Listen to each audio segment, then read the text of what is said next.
Buenas tardes. Hoy martes 5 de septiembre iniciamos el programa Societatis del Seminario de Sociología General y Jurídica. Nuestra gratitud al doctor Raúl Contreras Bustamante, director de la Facultad de Derecho, al doctor Víctor Manuel Garay Garzón, secretario general, y al maestro Ricardo Rojas Arévalo, jefe de la División de Educación Continua, por permitirnos este espacio para comentar temas sociales de interés. En esta ocasión nos acompaña como primer invitado y padrino de honor el destacado profesor de nuestra facultad, el doctor Víctor Manuel Garay Garzón, quien a su vez se desempeña como secretario general de nuestra facultad. Bienvenido, doctor. Es un honor que nos acompañe en esta ocasión. Daremos una breve reseña curricular. El doctor Garay es doctor en Derecho por la División de Estudios de Posgrado de la Facultad de Derecho de la Universidad Nacional Autónoma de México. Cuenta con diversos diplomados y cursos de actualización. Ha impartido la cátedra de Derecho Constitucional, tanto en licenciatura como en la División de Estudios de Posgrado. Ha asesorado en la elaboración de tesis profesionales y con orgullo tenemos que decir que en el Seminario de Sociología nos ha apoyado. Ha desempeñado también cursos de capacitación en materia laboral en el Instituto Nacional de Administración Pública. Es coautor del libro Sistemas Jurídicos Atípicos, editado por Porrúa, del ensayo en prosa Intimidades de un rebelde, y su tesis doctoral analizó el constitucionalismo inglés. Asimismo, es académico y socio activo de la Sociedad Mexicana de Geografía y Estadística, es miembro fundador del Claustro de Doctores en Derecho de la UNAM, y miembro de la Legión de Honor Nacional de México, con grado de legionario. Bienvenido, doctor, y nuevamente mil gracias por esta distinción. Muchas gracias, Elsie, por esta amable invitación. El tema que vamos a analizar el día de hoy es la Constitución de 1917. La Constitución es la ley fundamental de un Estado y establece los derechos y obligaciones de los ciudadanos y gobernantes. Es la norma jurídica suprema y la expresión de la soberanía del pueblo. En 1910, el 20 de noviembre, inicia la Revolución Mexicana a causa de las condiciones sociales, económicas y políticas por la permanencia de Porfirio Díaz en el poder. Venustiano Carranza, encargado del Poder Ejecutivo, convocó en diciembre de 1916 al Congreso para presentar un proyecto de reformas a la Constitución de 1857. El documento se ajustaba a la nueva realidad social al recoger las propuestas sociales. Se promulga el 5 de febrero de 1917 y que por su contenido se reconoce como la primera constitución social del siglo XX, al incluir las garantías sociales que protegen a sectores marginados, sociales y económicamente débiles. Destaca el artículo 3 que establece la libertad de enseñanza con las características de laica, gratuita y obligatoria.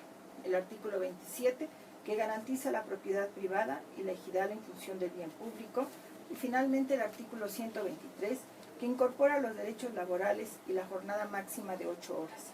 Consigna por primera vez el derecho de asociación profesional y la huelga como derecho de autodefensa al principio de trabajo igual, salario igual. Para introducirnos en el tema, solicitamos, doctor Garay, nos señalaron la importancia de la Constitución de 1917. Bueno, primero, muy buenas tardes a todos los radioescuchas, así de la comunidad universitaria y al público en general. En primer término, quiero agradecerte, mi querida doctora, la invitación que me haces a este primer programa, que estoy seguro que van a haber muchos más y de gran importancia. Maestra querida Amparo Apolinar, bienvenida también, gracias por estar con nosotros. Y agradecemos las facilidades que nos han prestado para este evento, obviamente a nuestro señor director, don Raúl Contreras Bustamante, y al maestro Ricardo Rojas Arévalo. Bueno, es un poco atrevido para hacer un primer programa, pero también a la vez es un gran principio hablar de la Constitución de 1917. ¿Por qué atrevido? Porque es un tema bastante controvertido en los últimos años, pero es buen inicio para nosotros entender jurídica y socialmente dónde se encuentra el ápice de nuestra pirámide, la norma fundamental. Tenemos que analizar profundamente que la Constitución de 1917, así bajita la mano, tiene un siglo ya de haberse expedido, y un siglo, como dicen, no es nada, pues consideramos que es bastante. Recordemos solamente algunas frases célebres que se manifestaron. Se dice que el siglo XIX avanzó más que 20 años de 20 siglos de civilización hacia atrás. Obviamente el siglo XX ha avanzado mucho más. Por lo tanto, estos avances no solo se han dado en base a la tecnología, a la cultura, sino que también se ha dado en los temas sociales. Nosotros tenemos una constitución de 100 años de antigüedad, pero una constitución, siento al día de hoy, bastante robusta todavía. ¿Por qué? Porque los constituyentes de 1917 podemos considerarlos como adelantados. Tuvieron una visión de Estado, una visión social, aunque muchos de los que convocaron a este constituyente no estaban de acuerdo. Nosotros hemos estudiado el constituyente del 16 y del 17 y nos hemos percatado que en el proyecto que presentó el entonces jefe del Ejército Constitucionalista encargado del Poder Ejecutivo, presenta un proyecto donde al parecer no era su intención un poco luchar por los derechos sociales. ¿Por qué? Habrá que entender que en esa época, para 1917, imperaba en el medio cultural internacional dos grandes corrientes. Una, el positivismo, es base importante de esto, y el marxismo, como iniciadores. Estas dos teorías filosóficas que posteriormente se convertirían en económicas, dieron origen para contrarrestar una forma de organización social inspirada en el liberalismo. Entonces, de alguna forma, estas dos corrientes, la positivista y la marxista, se dieron un despertar en el conocimiento intelectual en todo el mundo. México no se queda atrás. Derivado de lo que acabo de expresar, todas las personas que participaron en el Congreso Constituyente tenían influencia más o menos de estas dos corrientes. Estas dos corrientes orientaban a preocuparse por un tema que ya se venía platicando a finales del siglo XIX, que es el bienestar social. ¿Qué es el bienestar social? El bienestar es que todos los gobernados gocen de beneficios que muchas veces el liberalismo o capitalismo en la libre competencia no les puede otorgar. Surgen las primeras organizaciones de trabajadores, como pasó en Chicago, con los famosos mártires de Chicago a finales del siglo XIX. Y tenemos nosotros que para 1912 surge en nuestro país un movimiento anarcosindicalista denominado Casa del Obrero Mundial, que ya pugnaba por algunos principios básicos de los derechos mínimos que debe tener la clase trabajadora, solamente refiriéndome a este tema. Más adelante le platicaré lo del 27. Esta clase trabajadora de alguna forma sufre, no es tan importante en su momento de 1917, puesto que socialmente la mayoría de los habitantes de este país se conformaba, como dicen algunos, en áreas rurales, en el campo. Las personas que habitaban las ciudades eran los menos, no como ahora que son los más. Esto es una situación importante de entenderla. Por lo tanto, los movimientos obreros de los trabajadores no eran tan importantes como los campesinos. Sin embargo, tenemos que analizar en un momento dado el plan que presenta Francisco I. Madero ya pretende, ya tiene ideas en relación con los derechos sociales, que más adelante se van a llamar derechos de segunda generación. Esto es importante, regresando al tema de origen, para ver la importancia que la Constitución mexicana recoge los derechos fundamentales de primera generación que vienen emanados de la Constitución norteamericana de 1787 y que viene de la Declaración de los Principios, de la Declaración Universal del Ciudadano que se da en Francia en 1789. Eso sin olvidar los derechos que venían de Inglaterra, como el Bill of Rights, Petition of Rights, y sin olvidar la famosa Carta Magna. Todos esos derechos de primera generación, como son a la persona, a la libertad, a la propiedad, vienen enmarcados en nuestro sistema desde las constituciones de 1824, pero en la de 1917 se reafirma, pero surgen en la de 17 los famosos derechos sociales. Esto es importante que nuestro público radioescucha lo entienda. Somos los innovadores en esa gran tarea del derecho constitucional internacional. Creamos nosotros los derechos sociales contenidos en nuestro artículo 3, en nuestro artículo 27, nuestro 123 y también, ¿por qué no decirlo?, del 130, la separación Iglesia y Estado. Estos derechos sociales, que de alguna forma revolucionan una filosofía en el momento, van a ser base para la formación de dos grandes acontecimientos posteriores jurídicos. Uno, la creación de la Constitución de la Unión Soviética de 1918 y posteriormente la Constitución de Weimar y de ahí la creación de la Organización Internacional del Trabajo. ¿Por qué es tan vigente hoy en día nuestra Constitución? Ya te voy a responder como en un principio, porque es la primera constitución en tener los derechos sociales conocidos en el mundo como de segunda generación.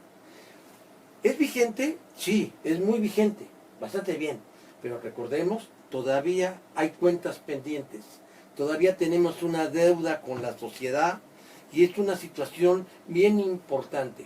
¿Cuáles son los grandes pendientes? Abatir la pobreza, la desigualdad, el desarrollo económico precario que tenemos, lograr que todos nuestros hijos sean educados, luchar hasta el final contra el analfabetismo, que todos, absolutamente los mexicanos tengan salud y procurar que todos los mexicanos tengan una vivienda digna. Y otra cosa parece sencilla, son dos, uno, que tengan agua y que tengan alimentación. Parece mentira que hablemos del agua ahorita cuando ya tenemos derechos de tercera generación, pero en nuestro país no lo gozan toda la población.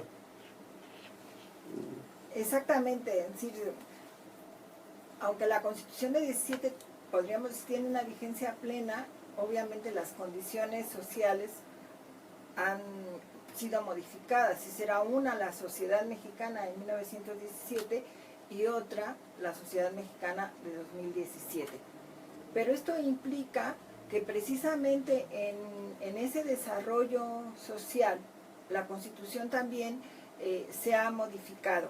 Pero vamos a hacer una pausa y enseguida regresamos con otra interrogante para el doctor Caray. Cómo no, gracias. Gracias.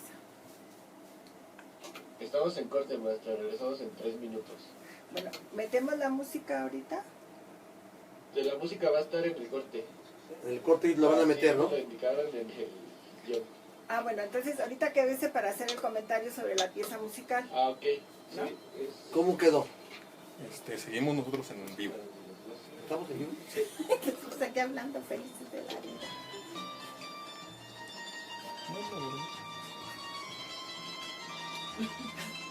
Pues después haremos el comentario.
Continuamos en 20 segundos.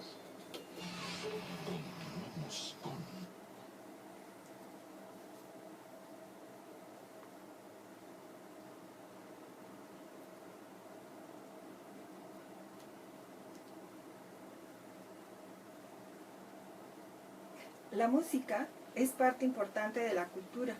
En 1917 el contexto musical fue muy rico. Escuchamos hace un momento el vals Viva mi desgracia del compositor Francisco Cárdenas Larios en la interpretación de Eulabio Armas y sus Salterios. Continuamos y le pregunto al doctor Garay. Habíamos dicho hace un momento, la sociedad ha cambiado de una población eminentemente rural a una urbana, y actualmente hay unas voces que señalan que sería importante una nueva constitución. ¿Cuál es su opinión al respecto, doctor Garay? Pues es una pregunta muy difícil, querida doctora, establecer que si es necesaria una nueva constitución. Considero que la nuestra aún tiene las herramientas para poder seguir adelante. Considero que no es necesario por el momento una nueva constitución. Lo que sí necesitamos es hacerla cumplir. El tema no es hacer leyes. Por ahí dice un viejo adagio, el que hace muchas leyes poco gobierna. Entonces, no es una nueva constitución. Tenemos una buena constitución, solamente tenemos que hacerla cumplir. Que las personas que se encargan de la administración, de la parte legislativa y la judicial, que todos tenemos que contribuir para hacerla cumplir. Esta es una pregunta que tú me haces, si es necesario. Pienso que si no la hacemos cumplir, no va a ser necesario poder hacer una nueva, sino que en un momento dado vamos a ser presa de algún movimiento donde se nos quiera imponer otra situación jurídica diferente. Mira, tengo una gran experiencia ahorita reciente, y lo digo a título personal, de la Constitución de la Ciudad de México. Se convocó a una constitución para poder gobernar, y sinceramente, con todo respeto de las personas tan destacadas que participaron en el evento, respeto mucho la posición del gobierno de la ciudad, pero tiene mucho que decir. Considero que esa constitución hubiese sido el producto de haber aplicado todo el avance de la teoría constitucional para su elaboración, para los conceptos, y vemos qué está pasando. Nada. Al día de hoy no se ha resuelto nada. Por lo tanto, siento que la Constitución de la Ciudad de México va a ser muy importante dentro de algunos años para poderla evaluar si en verdad está funcionando. Pero el tema no es el tema de la Constitución de la Ciudad de México, el tema es de la Constitución. Considero que la Constitución tiene todos los elementos para seguir vigente, pero, repito, siempre y cuando cumpliéndola, no simulando cumplirla. ¿Qué quiere decir? Que en este pacto general están las reglas, están la parte normativa para poder hacer de este México salga del gran hoyo en el que se encuentra. Exactamente, le pregunto ahora a la maestra Amparo Apolinar, joven maestra y en contacto con los jóvenes también, en relación precisamente cómo podemos tratar de motivar a los jóvenes dentro de nuestras actividades académicas para cumplir lo que nos dice el doctor Garay. Tenemos que lograr que la Constitución se cumpla. En tu experiencia, ¿cuál es la actitud de los jóvenes y cómo podríamos motivarlos a aquellos que van a ser los futuros abogados, sean los principales defensores de la Constitución? Muchas gracias, doctora Elsie Núñez, doctor Víctor Garay. Es un honor estar aquí con ustedes y platicar sobre el tema de la Constitución. Sí, sin duda yo concuerdo con la idea del maestro Víctor, ¿no? Al final una asignatura que sigue pendiente es esta cuestión práctica, es decir, una asignatura que si volteamos pareciera que fue ayer, sin embargo ya han transcurrido 100 años, ¿no? 100 años en los que realmente no, desde mi perspectiva, no hemos hecho nada, ¿no? Bien dice el refrán, quien no conoce su historia pues está condenado a repetirla. Y yo creo que las condiciones, ¿verdad?, actuales precisamente nos están llevando a repetir nuestra historia. Fundamentalmente es tarea de los jóvenes, sí, bien dice, no de las nuevas generaciones, pero son las generaciones actuales, nosotros, quienes debemos de crear en ellos esa conciencia, ¿no? Esa conciencia de decir, efectivamente tenemos un documento, tenemos derechos, ¿verdad?, pero también tenemos obligaciones. Y ustedes, jóvenes, que van a trabajar precisamente con esos derechos, pues también tienen que llevar la parte de las obligaciones. Actualmente los chicos vienen con este chip de la tecnología, de estar muy activos, ¿no? Sin embargo, se están precisamente aislando de su contexto, es decir, no saben lo que pasa a su alrededor.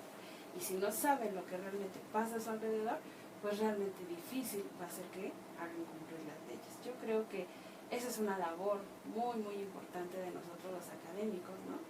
Despertar a esos chicos, quitarlos precisamente de ese aislamiento que tienen con las nuevas tecnologías y decir, mira, voltea a ver tu realidad, ¿no? Esto es lo que está pasando, esto es a lo que tú te enfrentas, este es el reto que tú tienes, ¿no?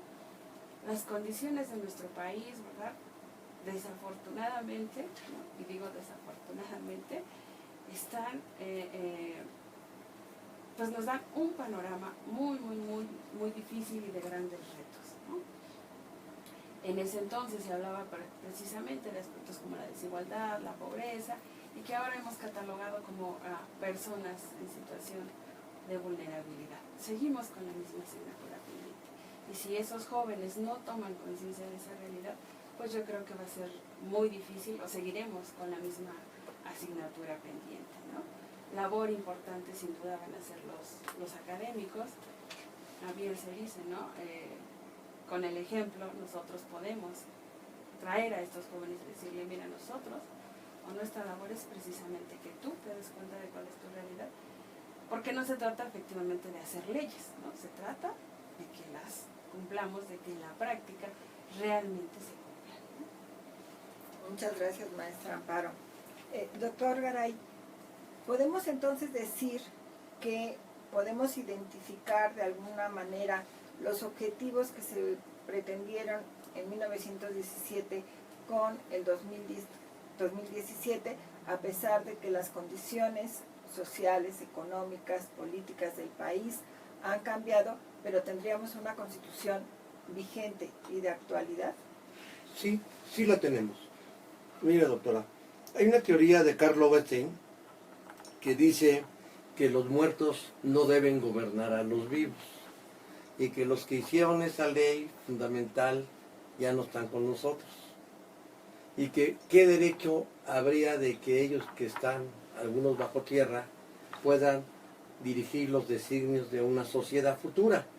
Y otros se preguntan por qué los jóvenes tienen el derecho, o las nuevas generaciones, de vivir su momento y establecer sus normas jurídicas, su pacto social.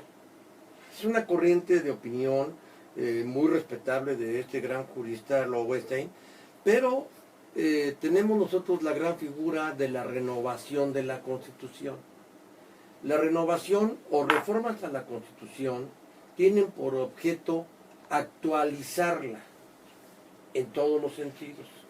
Recordemos que para la nación mexicana fue un gasto muy alto obtener esta Constitución. Murieron más de 1 millón de personas, no todas en combate, hago la aclaración. Creo que fueron como 300,000 en combate y los demás murieron de hambruna, de enfermedades y una serie de cosas que son el producto de una población de 15 millones ante un gran conflicto. Costó mucha sangre. Y en el fondo ha costado la sangre de casi 2 siglos de vida independiente. Pero le da la posibilidad de actualizarla. Efectivamente, si escuchamos la música que acabamos de escuchar, vamos a encontrar que el zarperio era un instrumento del momento, muy elegante y de moda. Hoy es la guitarra eléctrica, por eso, y no nos podemos negar a eso. No nos podemos negar a que existe un gran elemento de conocimiento, pero también de perversión, que es las redes, o sea, finalmente. Pero nosotros podemos utilizar las redes, la información para mejorar. El tema es de que estamos olvidando un concepto básico social. Los padres no están educando a sus hijos y piensan que educar es mandarlos a la escuela. Cuando no existe una retroalimentación entre padres e hijos en todos los sentidos sociales, psicológicos y educativos, y por qué no decirlo políticos, cuando no hay vínculos, nos avientan a los muchachos a la universidad y vienen mal preparados de un sistema educativo pervertido, añejo, y una serie de situaciones. Y nosotros somos los que lo resentimos y estamos haciendo todo lo posible para levantar ese sistema. Llegan a la Facultad de Derecho jóvenes que no conocen nada básico de su historia y mucho del tiempo que nos aprovechamos para dar clase lo ocupamos para tratar de emparejar las deficiencias que hay, que no les dieron ni sus papás ni les dieron en su escuela. Bueno, ese es un comentario alterno. Aquí el tema es de que la reforma a la Constitución permite entender a un 1917 con carretas y carcachas, a un 1930 con Cadillacs, a un 1950 con rock, a un 1980 con música disco y hoy en día con lo que tenemos. Definitivamente no podemos pensar nosotros de que hagamos una constitución por cada generación o por cada época. Y ahí tenemos un claro ejemplo de que no me gusta mencionar ese país, pero es Estados Unidos de Norteamérica. Estados Unidos de Norteamérica al día de hoy no pasan de 20 enmiendas que ha tenido la constitución que se promulgó en 1787 y tuvo vigencia plena hasta 1791. Y es un país sumamente productivo jurídica y socialmente, claro, con todos sus problemas. El tema no es hacer una nueva constitución. Vamos, por ejemplo, te puedo mencionar, el Ecuador tiene 5 constituciones, Perú, Bolivia, Argentina. Entonces, el tema no es hacer constituciones para a modo o para moda. Yo creo que es importante entender que un buen instrumento jurídico como el que tenemos puede tener la movilidad social para poderse adaptar a las circunstancias. Y lo estamos viendo nosotros en las últimas reformas estructurales, y me refiero concretamente a las telecomunicaciones, donde ya elevamos a la Internet como una parte de los derechos en un momento dado, ¿no? Eso es un gran avance. Acuérdense que nada más había telégrafo, ni siquiera había teléfono para esa época. Hoy día nos comunicamos de un continente a otro inmediatamente. Siento, la verdad, que es vigente y que la reforma a la Constitución le da esta posibilidad. Yo quiero retomar el punto de la familia, que me parece muy, muy importante, porque yo creo que esta globalización nos ha llevado a olvidarnos de ese punto básico, que con mucha alegría decimos el núcleo básico de la sociedad, pero yo pienso igual que los padres están dejando sus responsabilidades y que si ellos no cumplen esas responsabilidades, la verdad es que nadie más. O sea, las instituciones tienen otra finalidad, la familia tiene la suya, que es precisamente socializar, introducir a los nuevos miembros en la sociedad. Y quisiera destacar un principio nada más, el principio de autoridad. El niño lo va a tomar en esa socialización primaria en la familia. Pero como bien señalabas, la familia va a pensar que es la escuela, y la escuela no lo hace, y no es su función ni su responsabilidad. Entonces, todavía dentro de los estudiantes que llegan a nuestra facultad, pues hay un principio de autoridad hacia el profesor, y que vemos desafortunadamente que en otras instituciones se ha perdido esta representación que tiene el profesor. Y siento que esto también va a ir hacia lo jurídico, es decir, los padres, al no cumplir su responsabilidad, los niños crecen en una total libertad, por no decir libertinaje, y entonces no tienen ningún interés por las normas o no las respetan, y si no cumplen las sociales, ¿cómo van a cumplir las jurídicas? Pues es cierto, simplemente cuando nosotros vemos y recibimos una llamada, y me pongo yo para no ser peyorativo con nadie, y no está mi papá, y ahí estamos. Desde el inicio decimos una mentira, parece inocente, ¿no? Parece inocente, pero el niño la toma. Si dejamos que el niño, con todo respeto, ponga los codos en la mesa, o coma con el codo arriba, o en lugar de utilizar el cuchillo, utiliza las manos, dentro de unas reglas de etiqueta, y estamos acostumbrados y nos inmersos a esas reglas. No quiere decir que son general, porque hay otros niños que no tienen ni cubiertos y comen con tortilla, mis respetos, pero dentro de su estatus funciona. Pero dentro del caso que nosotros nos ocupa, que somos la clase media baja de este país, pues tenemos algunas reglas de convivencia. Si nosotros no nos ponemos a eso, no revisamos las tareas, no revisamos a decirle a nuestros hijos que le digan de usted al profesor, y no le decimos tienes que cumplir, tienes que ir limpio con tu pañuelo, con todo eso, en un momento dado, esto no va a funcionar.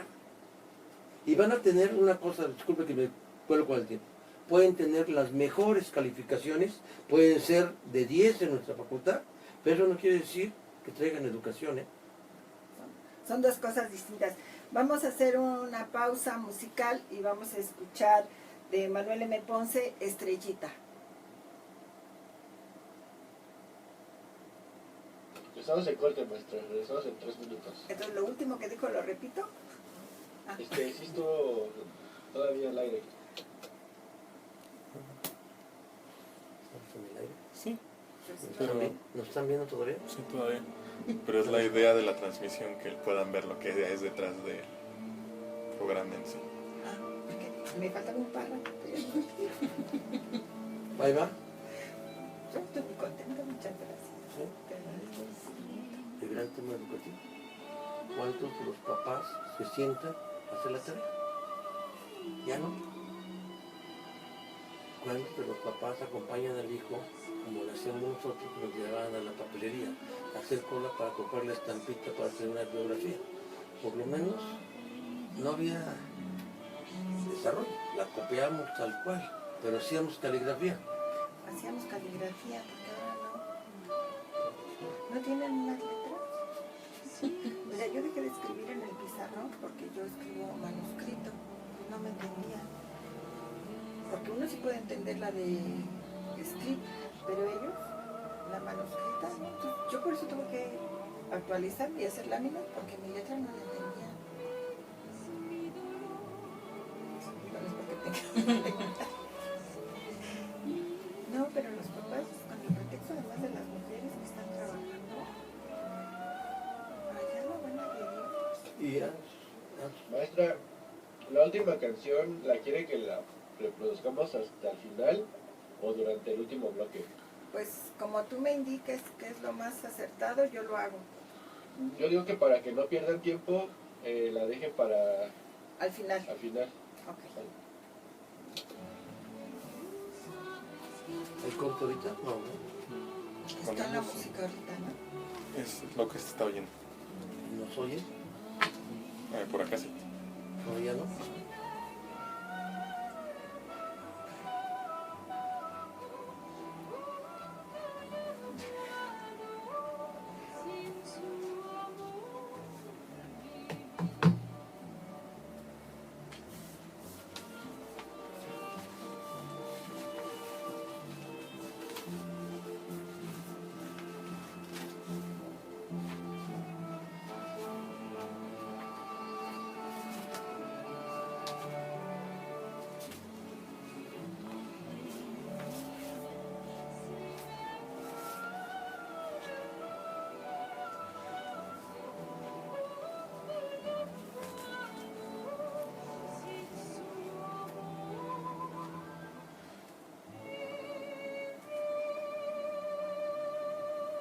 Continuamos en 20 segundos.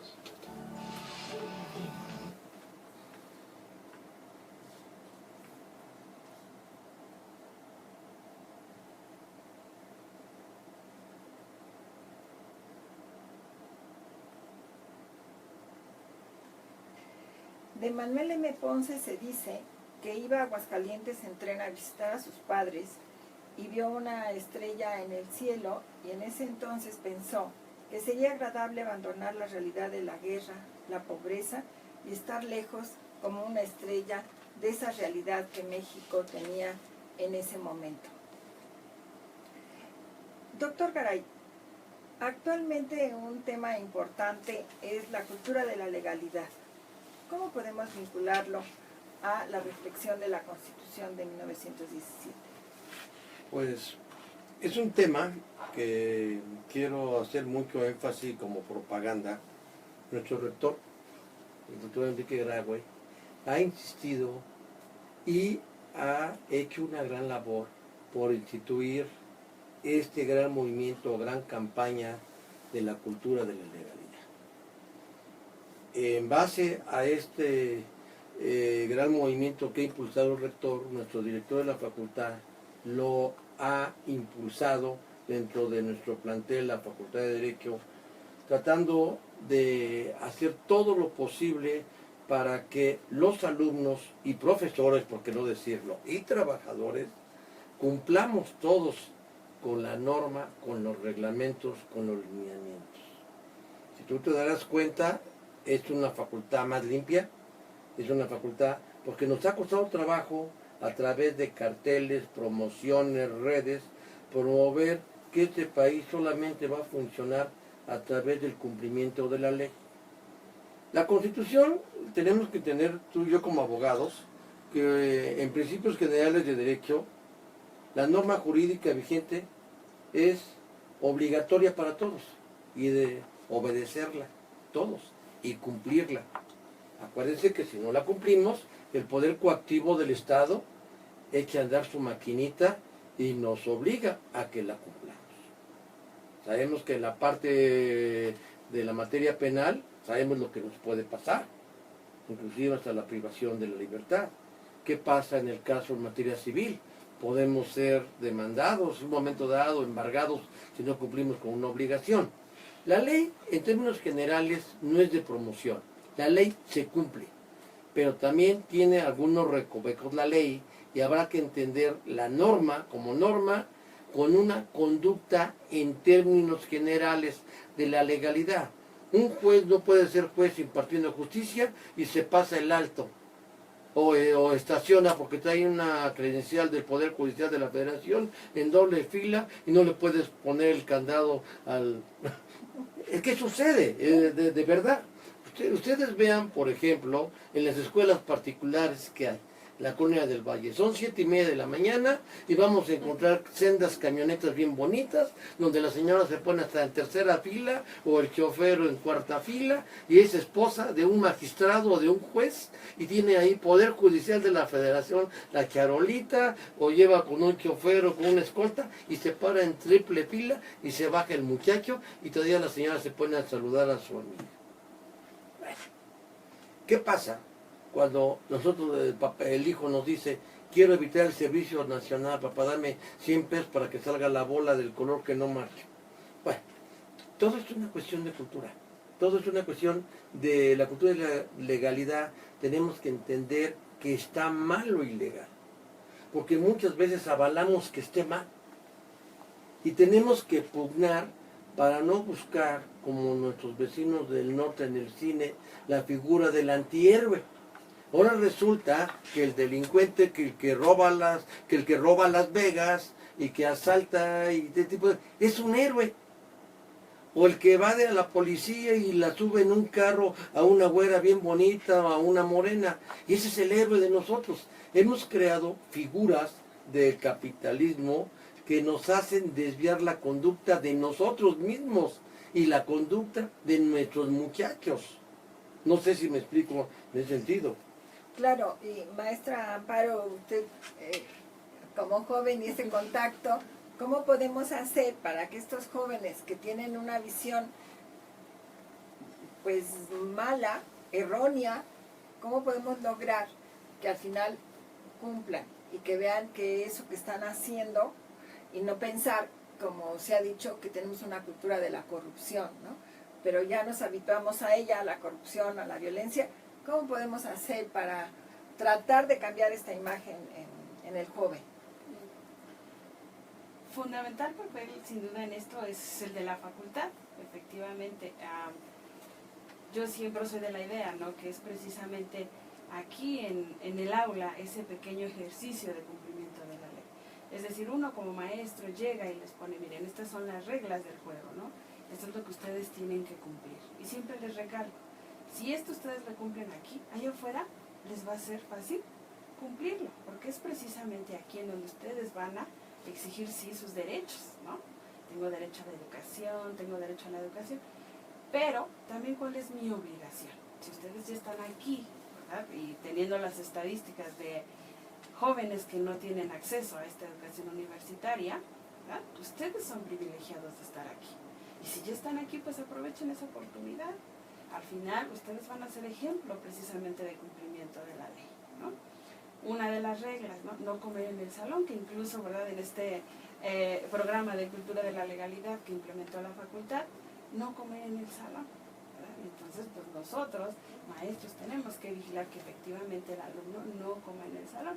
Porque ¿cómo le voy a decir que cumpla? No comas en el salón si yo entro con mi café, entro con mis galletas, pues dice, oiga, esto es un contrasentido, ¿no? Entonces, como yo espero que ese alumno realmente generarle ese chip de hay que cumplir la norma. Al final ellos van a trabajar con la norma, pero más que trabajar, van a hacerlo práctico. Es decir, yo no le puedo decir que cumpla si dentro de la misma aula le estoy generando esa cuestión del incumplimiento. Yo creo que ahí yo resalto mucho este papel que nosotros tenemos los maestros, ¿no? Sí, sin duda, cada alumno trae su historia, una historia familiar diferente, ¿no? Pero es ahí, en ese espacio, precisamente, en donde convergemos y tenemos esa nueva oportunidad de decir, pues sí, voy a cumplir, porque al final, si yo cumplo, ¿verdad? Todos vamos a estar bien, no solo yo, sino la sociedad en general, va a realmente aplicarse esa cultura de la legalidad. Al final, tenemos como abogados, como el gremio que somos de abogados, una función, una responsabilidad hacia el resto de la sociedad. Nosotros somos precisamente esa conexión entre la norma, ¿verdad?, y la sociedad, ¿no? Yo creo que función del maestro, sin duda, ¿no? Generar en el alumno ese chip de conciencia, ¿no? A través de cómo, pues de lo que hacemos a diario, ¿no? Impartir nuestra cátedra y decirle hay que cumplir, mira, esto es lo que pasa, ¿verdad? Yo creo que de esa manera podemos, sí, efectivamente, no generar un cambio de aquí a mañana, ¿no? Pero yo creo que, como dicen, ¿no?, con el granito de arena contribuir, pues realmente nosotros podemos, pues, salvar a nuestro país, ¿no? Claro, al final hay una responsabilidad individual, personal, que aparentemente en el camino algunos la han perdido.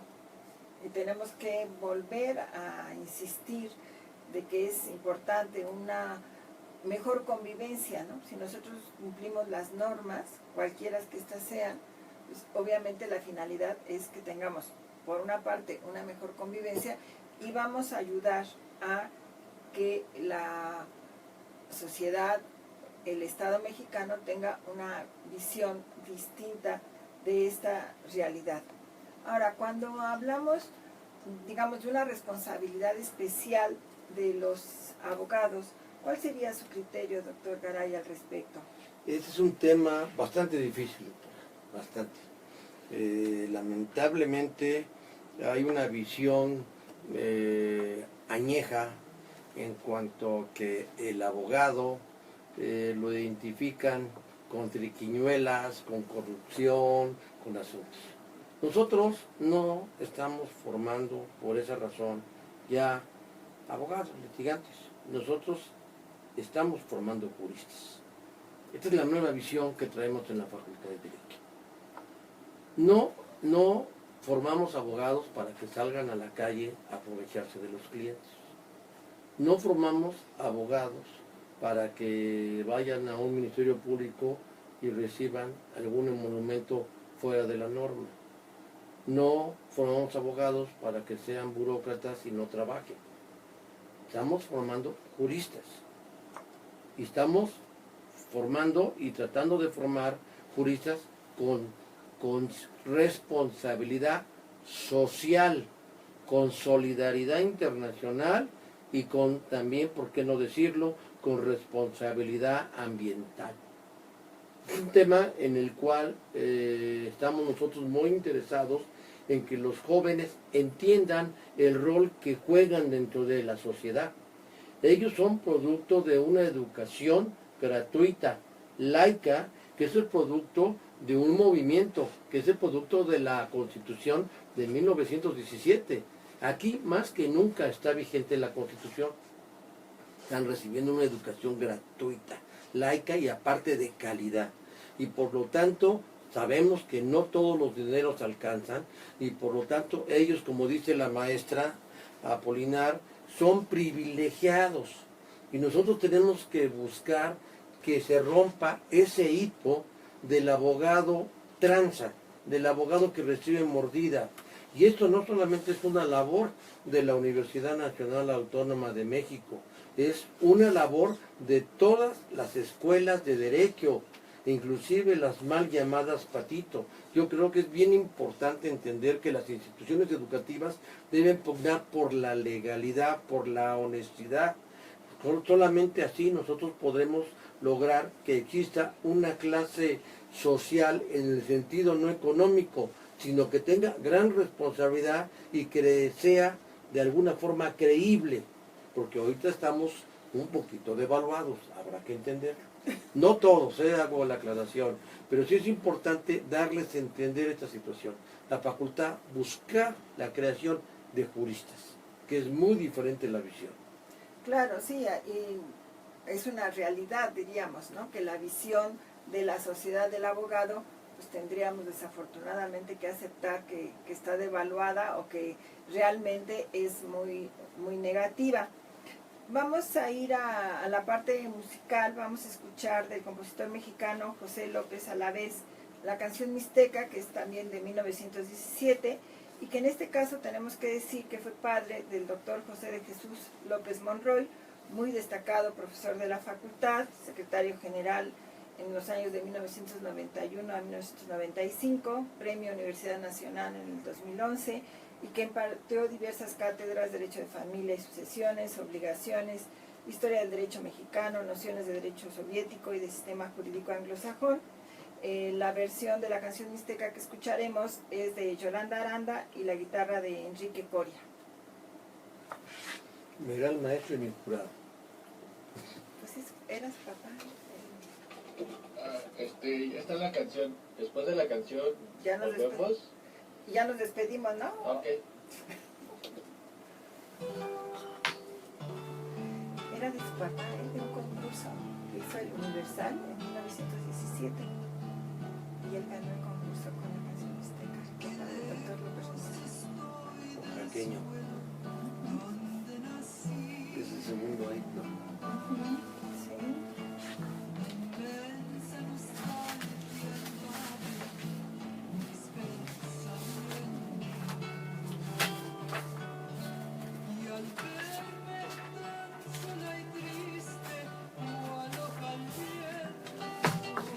Entiendo que ya nos despedimos nada más, ¿no? Ya no da tiempo de... Sí, llegan, gracias.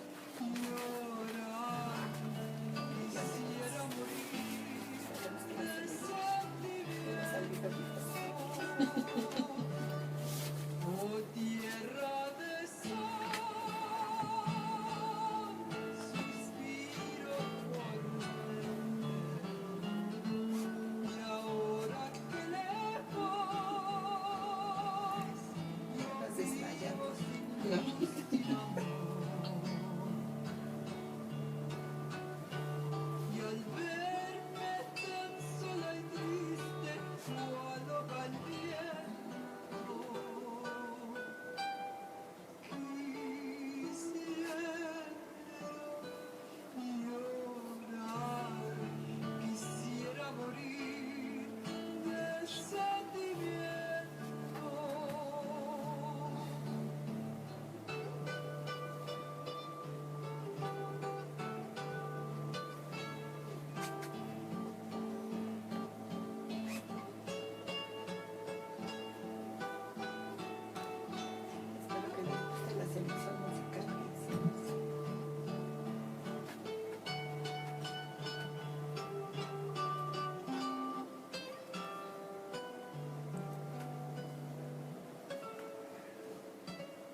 Nuestra gratitud por habernos acompañado en esta primera emisión del programa Societatis del Seminario de Sociología General y Jurídica. Nuestra gratitud muy especial por nuestro padrino de lujo, el doctor Víctor Manuel Garay Garzón. 1,000,000 de gracias por acompañarnos en esta nueva aventura. Y a la maestra Amparo Apolinar también por acompañarnos en esta emisión inicial. Nuestros radioescuchas agradecemos también, y en especial el medio de comunicación sería el Facebook Societatis, donde esperamos sus comentarios, sus sugerencias, y 1000 gracias por acompañarnos. Nos vemos la próxima semana, martes 12. El doctor Garay nos quiere decir unas últimas palabras. Quiero hacer un agradecimiento público a los compañeros de la cabina, César, al compañero de la consola, de la cámara. Gracias, señores, muy agradecidos con ustedes. Gracias, y los esperamos aquí la próxima semana a la misma hora en Societatis.